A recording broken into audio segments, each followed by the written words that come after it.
It's laid there on the side of the road in a subtle box. Inside it, it's a standard television set. Nothing extravagant, but a sign attached that reads free. You attempt to take the offer. Seemingly perfect television, with all the parts included, free of charge. No questions asked, but you're taken back by it. Why on earth would a person leave a free TV for any stranger who stumbles upon it? You set it rashly aside to pick up the box, then you take it back to your place of residence and set everything up.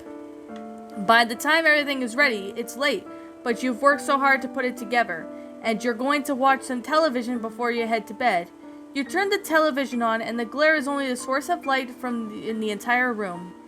It starts on apparently random channel, number 371.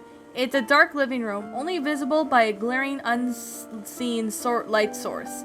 A tall male, presumably into his mid to late 20s, is also in the room. He sits in front of the light television screen of the source, a tall male, but of course as you watch him, you notice that his eyes are moving in a rapid fashion, darting left to right, up and down. And while you become somewhat bored of this and wanted to start taking a look at his surroundings, they're rather simple. Things that anyone's in the living room, couch, tea, coffee table, etc. But then two large white circular things appear, and they begin moving in a rapid pace around the man. He's completely unaware of this, and you're intrigued by its things, and you cannot help but stare at them. There wherever it may lead you. Eventually the man is attacked by this thing, and the screen goes entirely black with no glaring. You may assume that means the television is broken, but it's not. It turns back on again in another location. This time, a rather large woman is sitting on the edge of her bed, looking and glaring at the light source, and her eyes were darting the same fashion as the previous person. The same thing occurs when two large white circular objects appear and go several directions behind an unsuspecting woman. You again may follow them and cannot help it, but as in the previous video, the things attack the woman and the screen cuts to a complete darkness. The same process occurs 3 more times, but just then, just before the final video, a small red light turns on from the top of the television set, and the final video begins to play. In this video, you see yourself, and you're sitting in your living room, moving your eyes rapidly in front of the glaring light source. Two large white circular objects appear, and before you get the move at the fastest rate ever, you cannot look away, and just before the thing is about to attack you in the video, you're jumped on by something large, jet black, with two large white eyes. And that, my little pretties, was The Abandoned Television, a creepypasta. My final thoughts on the story? I have to say this one was actually a really well-made creepypasta, although it is a little bit confusing at one point, but I actually have to say it's believable. Like, here's the thing. When it comes to certain, televisions, when it comes to, being outside, I have seen some televisions, being outside, in the side, waiting for it to be picked up, which I have to say, I've seen, a couple of old TVs there, so there is definitely that, but I have to say that this story was actually a pretty good pasta for what this is. I saw at least a few narrations of this one. There's only 2, maybe 3 of them I do know that are, on YouTube. So I thought, what, I go ahead and, do a pasta on this one because, it's a pretty good story. I think this was written maybe in 2013, maybe 2014. I'm not really sure though, so yeah. When you do something right here, which I really have to say, what happens, I guess the thing I'm gonna say is that, what happened, in basically when the person gets the, TV, but, I'm definitely gonna say that this story was actually pretty well done. I have to say this story actually had a good concept for what this is. Now, when it came to this story, I actually was pretty surprised by how good this story was. Now, I did see that, I think Josh the Fifth Beatle, wrote this story. I'm not really sure if that's the original author for the story, so I'm gonna leave this anonymous until further notice, but I'm gonna say, I don't know who the original author is, as I did not say, but someone just put Josh the Fifth Beatle, so I'm really not sure if that's actually, the actual author of the story or not, so I'm gonna leave this, pronounce it as anonymous until further notice, until I find out if that's the original author or not. If I do find out who the original author is, I'll be sure to give him or her proper credit. Now, this story, I have to say, was really well done and made. It's a pretty good creepypasta. Very good, talented, really well made. I just love how everything went out. It's amazing, well done, flat out pretty good. Like, even though it was not too scary, I definitely consider this still to be a good creepypasta. Like, I definitely have to say the grammar was good, the sentence structuring. Although I do wish it was a little more scary. Like, I wish there was more scare factor in this story. But even though this lacked, that is not really that scary, I still find this story to be enjoyable. I'm still finding this one to be quite enjoyable for what it is. It's a still pretty good story, not gonna lie.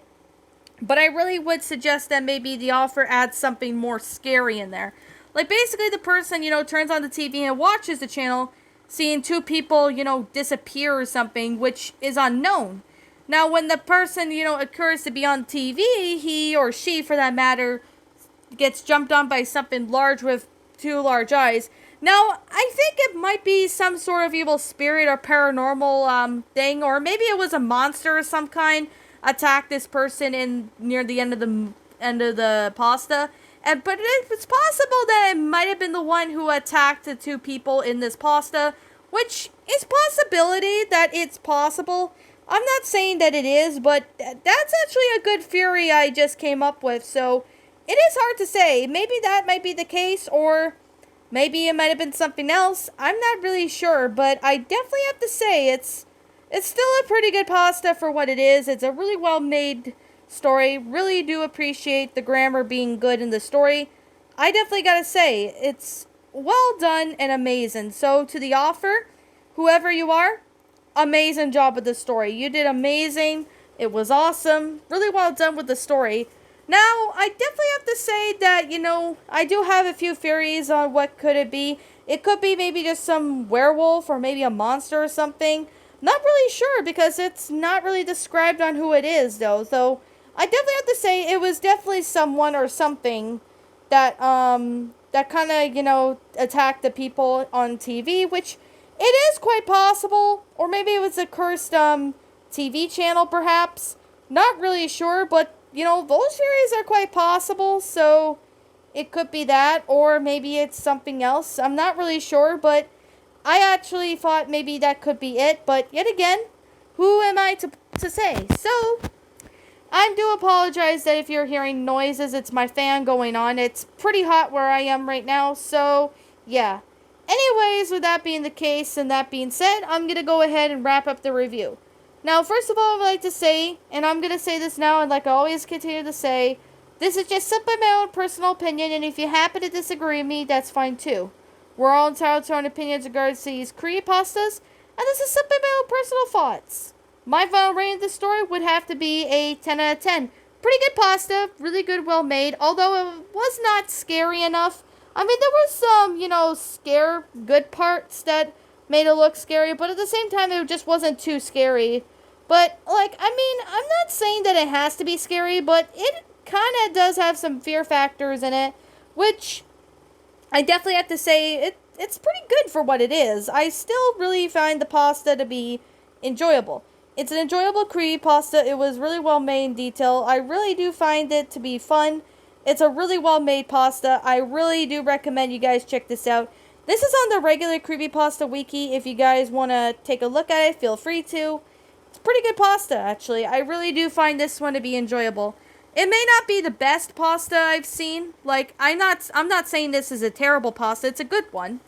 But I have seen some other pastas that were pretty good as well. The reason why it gets a 10 out of 10 is because of how good the feeling and the intense feeling of this pasta is. So that's why it's getting a 10 out of 10. But other than that, I do appreciate the good grammar in the story, along with the sentence structuring.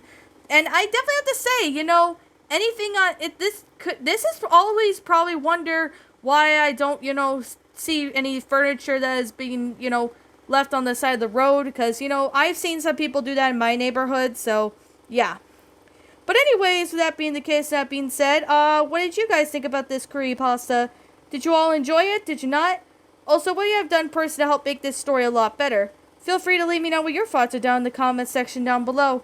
I'm the Queen of Lions. Thank you so much for watching today's episode, and if you happen to be brand new here on this channel, be sure to like, comment, subscribe, because I make brand new videos every single day. Don't forget to ring the notification bell to any uploads, and you guys will not miss an upload. And as always, please roll the outro, because I'm out.